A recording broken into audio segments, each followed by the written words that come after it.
Hello दोस्तों, स्वागत है आपका एक बार फिर से पीसीएस फैक्ट के अगली वीडियो में। आज फिर हम आपके लिए भूगोल से कुछ जो है महत्वपूर्ण फैक्ट लेकर आए हैं। अगर आप किसी खास जो है कंपटीशन की तैयारी कर रहे हो तो उसमें कई सारे फैक्ट आपसे पूछे जाते हैं, और खासकर अगर आप यूपी ट्रिपल एस की तैयारी कर रहे हो तो बहुत इंपॉर्टेंट आपके लिए है। एकदम जल्दी सिलेक्शन लेकर अब बार रहिएगा तो आपके पास जो है कुछ फैक्ट होने चाहिए। तो भूगोल में हम कुछ आप लोगों के लिए जबरदस्त मक्खन वाले फैक्ट लेकर आए हैं, जिसमें से हम लोगों को आज पढ़ना है विश्व के महाद्वीप के बारे में। जैसा कि आपको पता तो होगा ही कि हमारा जो विश्व है उसमें जो है 7 महाद्वीप है। सातों महाद्वीपों में कभी कभी जो है आपसे प्रश्न पूछता है कुछ इंपॉर्टेंट फैक्ट के बारे में। आज हम जो है आपसे बात करेंगे सातों महाद्वीपों के बारे में, और सातों महाद्वीपों से जुड़े जो बहुत महत्वपूर्ण फैक्ट है जो आपके परीक्षा के पॉइंट ऑफ व्यू से बहुत जरूरी है, उसको हम जो है आपसे शेयर करेंगे। नोट करिएगा इसको। जैसे सबसे पहले जो है क्वेश्चन अगर आपसे पूछा जाए तो सातों महाद्वीपों के नाम तो आपको याद होना चाहिए कि जैसे एशिया है, अफ्रीका है, उत्तरी अमेरिका है, दक्षिणी अमेरिका, अटलांटिक और यूरोप और ऑस्ट्रेलिया। इस प्रकार से ये 7 महाद्वीप है। इनमें से क्वेश्चन आपसे जो है कई तरीके से पूछ सकता है। जैसे अगर कहें कि आप बताइए कि क्षेत्रफल की दृष्टि से सबसे जो है बड़ा महाद्वीप और सबसे छोटा महाद्वीप, या इनको क्षेत्रफल के बढ़ते हुए क्रम में या घटते हुए क्रम में, इस प्रकार से आपको अगर व्यवस्थित करना हो तो भैया कैसे करो। तो देखो इसके लिए तरीका क्या है, भूलिएगा मत। अगर क्षेत्रफल के पॉइंट ऑफ व्यू से बात करें तो एशिया महाद्वीप जो है सबसे नंबर 1 पे आता है। सबसे नंबर 1 पे एशिया महाद्वीप आता है। ये हमने पहले से लिख लिया है ताकि आपको जो है हमें वीडियो लंबी ना हो।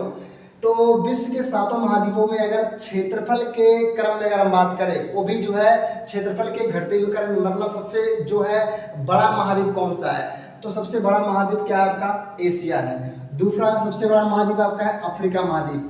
तीसरा जो है आपका उत्तरी अमेरिका, और चौथा आपका दक्षिणी अमेरिका, और पांचवा आपका है अटलांटिक, और छठवां जो है आपका यूरोप, और सातवां आपका लास्ट में जो है छोटा सा आपका जो है ऑस्ट्रेलिया है। ठीक है ना। ऑस्ट्रेलिया जो हमारा महाद्वीप है ये सबसे छोटा है। सबसे बड़ा आपका एशिया जिसमें आप लोग हो भैया, ठीक है ना, इंडिया वाले। तो एशिया महाद्वीप सबसे बड़ा दूसरे नंबर पे ये क्रम मत भूलिएगा, नहीं तो अगर एग्जाम में कह दिया बढ़ते हुए क्रम में सेट करिए या घटते हुए क्रम में सेट करिए, अगर क्रम आप भूल गए तो पौने 9 का 9 हो जाएगा। तो इस प्रकार से सही तरीके से आप लोग इसको अरेंज करिएगा। दूसरा इसमें इस तरह से क्वेश्चन बन सकता है। अभी तो क्षेत्रफल की दृष्टि से बात हो गया। अगर जनसंख्या की दृष्टि से बात करें, किसके आधार पर, जनसंख्या के आधार पर कहें कि जनसंख्या के आधार पर इनको फिट करिए कि जनसंख्या सबसे अधिक कहाँ है, किस महाद्वीप की जनसंख्या सबसे ज्यादा पॉपुलेशन, और सबसे कम कहाँ की है। तो चलो मैं आपको इसको बता देता हूँ। जो आपका एशिया क्षेत्रफल में भी नंबर 1 है, और जनसंख्या की दृष्टि से भी आपका एशिया जो है वो सबसे नंबर 1 पे है। तो एशिया जो महाद्वीप है ये क्षेत्रफल के पॉइंट ऑफ व्यू से सबसे ज्यादा है। दूसरा आपका अफ्रीका, जो कि यहाँ पे दिखाई दे रहा है आपको, अफ्रीका महाद्वीप जो है क्षेत्रफल में भी दूसरे नंबर पे है और जनसंख्या में भी दूसरे नंबर पे है। तो अफ्रीका महाद्वीप, ये अफ्रीका हो गया आपका। अब तीसरे नंबर से आपका जो है ऑर्डर चेंज होता है। जो क्षेत्रफल वाला था उससे थोड़ा सा इसे ऑर्डर चेंज होता है। क्षेत्रफल में तीसरे नंबर पे उत्तरी अमेरिका आपको दिख रहा है, लेकिन अगर जनसंख्या की दृष्टि से बात करें तो भैया जो आपका यूरोप दिख रहा है, ये यूरोप, ये जो है तीसरे नंबर पे चला आता है। यूरोप महाद्वीप, यूरोप आ जाता है तीसरे। क्षेत्रफल नहीं, ये जनसंख्या की दृष्टि से तीसरे नंबर पे है। चौथा हमारा भाई साहब जो भैया जो दक्षिणी नहीं सॉरी जो उत्तरी अमेरिका है वह आपका उत्तरी अमेरिका आ जाएगा, उत्तरी अमेरिका। और उत्तरी अमेरिका के बाद उसका जो सगा भाई है दक्षिणी अमेरिका, उसके साथ ही रहता है। ठीक है ना, दक्षिणी अमेरिका आ जाएगा। फिर दक्षिणी अमेरिका ये आपका किस नंबर पे हो जाएगा, दक्षिणी अमेरिका ये आपका जो है 5वें नंबर पे हो जाएगा जनसंख्या की दृष्टि से। 6वें पे आपका जो ऑस्ट्रेलिया आता है, 6 नंबर पे आपका ऑस्ट्रेलिया आता है। ये ऑस्ट्रेलिया जो है जनसंख्या की दृष्टि से ऑस्ट्रेलिया 6वें नंबर का महाद्वीप है। और 7वें नंबर का आपका आता है अटलांटिक। ये भैया अटलांटिक महाद्वीप एकदम से पूरी तरह से भैया ये एकदम समझो कि अनाथ है, कोनों पर रहबा नहीं करते, ऐसा है। क्योंकि पूरी तरह से बर्फ ये कौन वहाँ जाएगा। यहाँ पे लोग मतलब अलग अलग देश के लोग अपने रिसर्च सेंटर खोले हुए हैं, कुछ जो है स्टेशन लगा हुआ है, नहीं तो यहाँ कोई रहता नहीं। वैसे जनसंख्या की दृष्टि से सबसे छोटा भैया आपका अपना अटलांटिक बेचारा अनाथ आश्रम है। तो जनसंख्या की दृष्टि से सबसे बड़ा एशिया, फिर अफ्रीका, फिर यूरोप, उत्तरी अमेरिका, दक्षिणी अमेरिका, ऑस्ट्रेलिया, लास्ट में आपका अटलांटिक, भूलिएगा मत करम। तो इस प्रकार से विश्व के 7 महाद्वीपों में 2 टाइप का प्रश्न आपको तैयार हुआ कि जो है क्षेत्रफल की दृष्टि से और जनसंख्या की दृष्टि से कौन सबसे ज्यादा है, कौन सबसे कम है, याद करके जाइएगा एकदम, फिर क्रम मत भूलिएगा। तीसरा फैक्ट अगर इसमें बात करें तो तीसरा फैक्ट देखो भाई, ये जो अफ्रीका महाद्वीप है ना, ये भी प्रश्न पूछा जा सकता है आपसे कि किस महाद्वीप पर जो है मानव का मतलब जन्म माना जाता है, कि कहाँ से शुरुआत हुई मानव जन्म की सभ्यता का। तो अफ्रीका महाद्वीप से माना गया है कि अफ्रीका महाद्वीप से जो है मानव के जन्म के सिद्धांत मतलब सभ्यता जो है उत्पन्न हुई। और मानव सभ्यता को अगर पालने का किसने काम किया तो है एशिया महाद्वीप ने। एशिया महाद्वीप ने पाला, जन्म किसने दिया, अफ्रीका। तो भैया ये समझो एक प्रकार से माता का काम, अफ्रीका जन्म दिया यानी माता काम, और उसको पाला यानी पिता की तरह कौन काम किया, एशिया महाद्वीप, ठीक ना। तो एशिया, ये कुछ फैक्ट आपके लिए हो गए। अब बात करते हैं इन महाद्वीपों में, जो 7 महाद्वीप है, इन प्रत्येक महाद्वीपों में जो है हम आपके सामने एक एक वीडियो लेकर आएंगे। आज हम एशिया महाद्वीप के बारे में कुछ महत्वपूर्ण फैक्ट के बारे में बात करते हैं जो कि आपके लिए बहुत जरूरी है, ठीक है ना। तो एशिया महाद्वीप के बारे में चलो हम लोग थोड़ा सा बात कर लेते हैं कि एशिया महाद्वीप की स्थिति भैया कहाँ है, कैसे है, ठीक है ना, और इससे जुड़े जो है क्या क्या फैक्ट हो सकते हैं।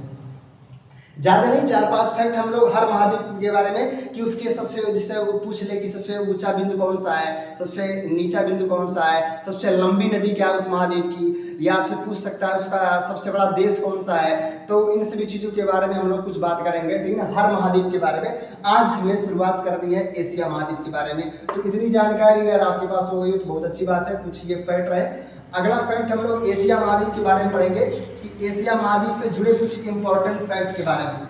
चलिए पहले मैं बता दूं एशिया की स्थिति क्या है। देखो अगर मान लो ये जो भूखंड है एशिया महाद्वीप है, एशिया महाद्वीप आपका, तो इसके चारों ओर भैया स्थिति क्या है, तो देख लो भाई, ये है पूरब में भैया इसके प्रशांत महासागर बैठा है, प्रशांत महासागर, ये इसकी स्थिति बता सकते हो आप कैसे कैसे कहाँ है।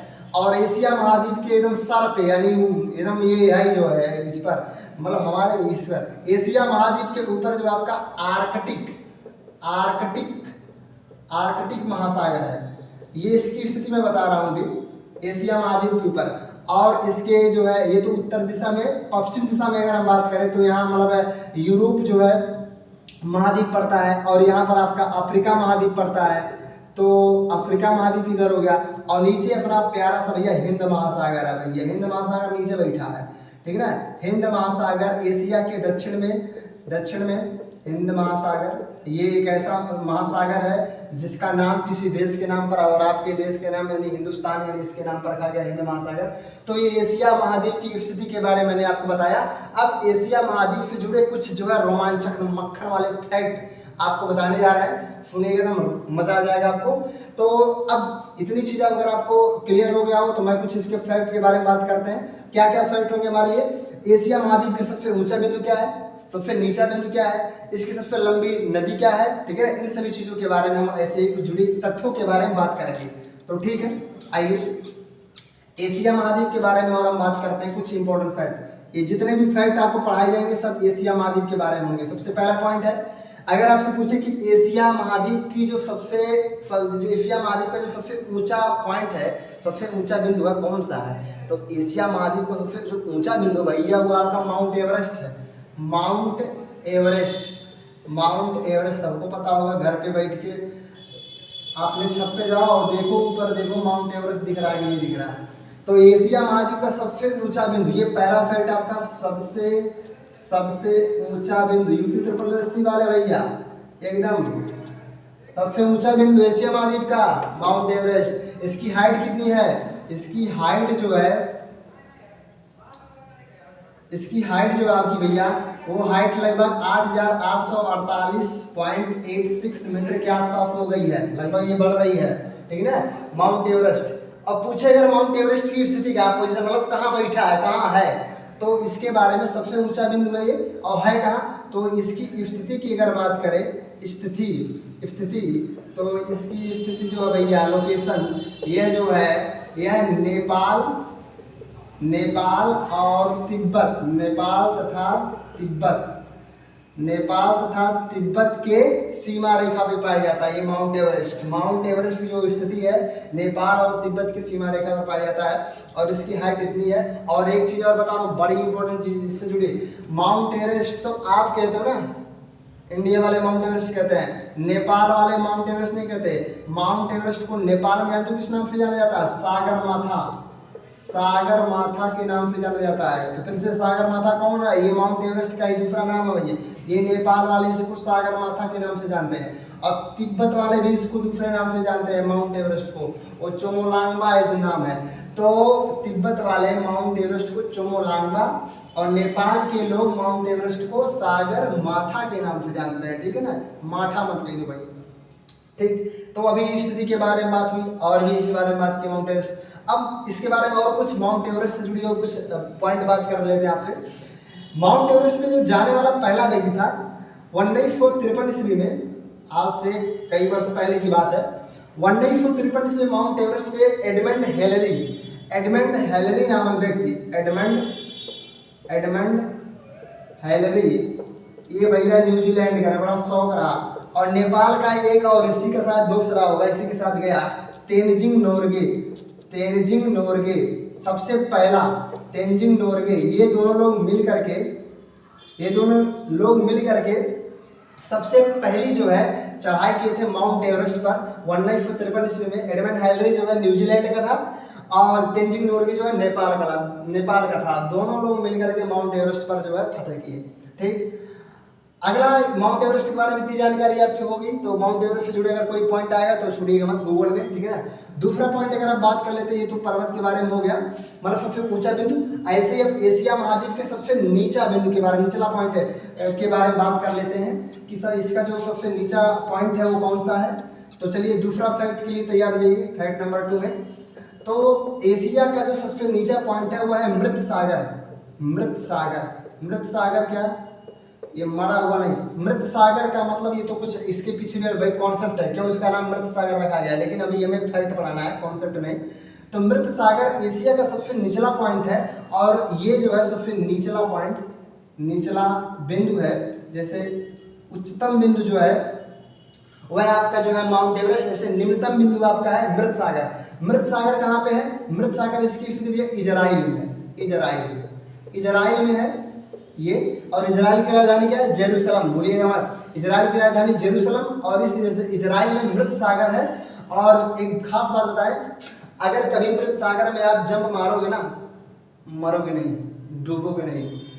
क्यों जानते हो? क्योंकि इसकी डेंसिटी इतनी हाई है, घनत्व इतना हाई है कि इंसान इसमें तैरता रहता है और आराम से बढ़िया, फिर मतलब मृत सागर में जो है भी और पेपर भी पढ़ रहा है और मजे भी ले रहा है। तो कभी जाइएगा देखिएगा मृत सागर में। और इसका नाम जो मृत सागर रखा गया क्यों? क्योंकि इसके अंदर कोई जीव नहीं, ऐसा सागर इसके अंदर कोई जीव नहीं पाया जाता है, क्योंकि इस सागर के अंदर जो मतलब साल्ट जो होता है बहुत ज्यादा मात्रा में पाया जाता है। इसकी जो लवणीयता होती है वो बहुत ज्यादा होती है, इस वजह से इसको मृत सागर का नाम दिया गया है। और ये एशिया का सबसे निम्नतम बिंदु है, ये आपके लिए बहुत खास बात है। ठीक है ना, अगला पॉइंट आपके लिए मैं बता रहा हूँ भैया, देखो ध्यान से। अगला जबरदस्त पॉइंट, सबसे लंबी नदी किसकी? एशिया की सबसे लंबी नदी, एशिया की जो सबसे लंबी नदी है वो है भैया यांगसी नदी। गंगा ब्रह्मपुत्र के बारे में मत, वो तो इंडिया की है। तो सबसे लंबी नदी क्या है? ये यांगसी नदी। ये जो है एशिया की सबसे लंबी नदी है, यांगसी नदी। ठीक, अगर आ गया एकदम से उड़ा के आइएगा, ठीक है, तोड़ के आइएगा। यांगसी नदी जो है सबसे लंबी नदी एशिया की। कहाँ पड़ता है इसकी स्थिति? इसकी स्थिति है चीन में, चुंगचांग वाले में। तो ये चीन में इसकी स्थिति है, सबसे लंबी नदी यांगसी नदी, और ये चाइना में है। ठीक है, पूरी तरह से चाइना में फ्लो करती है, बहती है, किसी दूसरे कंट्री में नहीं है। तो ये जो है सबसे लंबी नदी, सबसे निम्नतम बिंदु, सबसे उच्चतम बिंदु, इन सभी चीजों के बारे में मैंने आपसे बात कर लिया। ये एशिया से जुड़े जो है कुछ महत्वपूर्ण फैक्ट थे। सबसे पहले मैंने आपको 7 महाद्वीप के बारे में बताया। 7 महाद्वीपों में जो है क्षेत्रफल के आधार पे कौन सबसे बड़ा है, कौन छोटा है, उसका क्रम मैंने आपको लिखकर बताया। फिर जनसंख्या की दृष्टि से कौन सबसे ज्यादा है, कौन सबसे कम है, इसके बारे में बताया। फिर आपको बताया सबसे उच्चतम बिंदु कौन सा, माउंट एवरेस्ट कहाँ है, तो वो है आपका नेपाल और तिब्बत की सीमा रेखा पर है। नेपाल में इसे सागरमाथा के नाम से जाना जाता है और तिब्बत में से उसको हम चुमोलांगू के नाम से जानते हैं, ठीक है ना। और उस पर जाने वाले व्यक्तियों के नाम के बारे में बताया। और एशिया का सबसे जो निम्नतम बिंदु है वो आपका मृत सागर का भी है इजराइल में। एशिया की जो सबसे लंबी नदी है वो कौन सी नदी है? यांगत्से नदी कहाँ है? चीन में है। तो ये कुछ एशिया से जुड़े महत्वपूर्ण आपके लिए फैक्ट थे जो कि मैंने आपको इस तरह से पढ़ाया, ठीक है ना। इतना आप तैयार करिएगा, ऐसे हम अलग अलग महाद्वीपों के बारे में जुड़े कुछ महत्वपूर्ण फैक्ट आपके लिए लेकर आएंगे, ठीक है ना।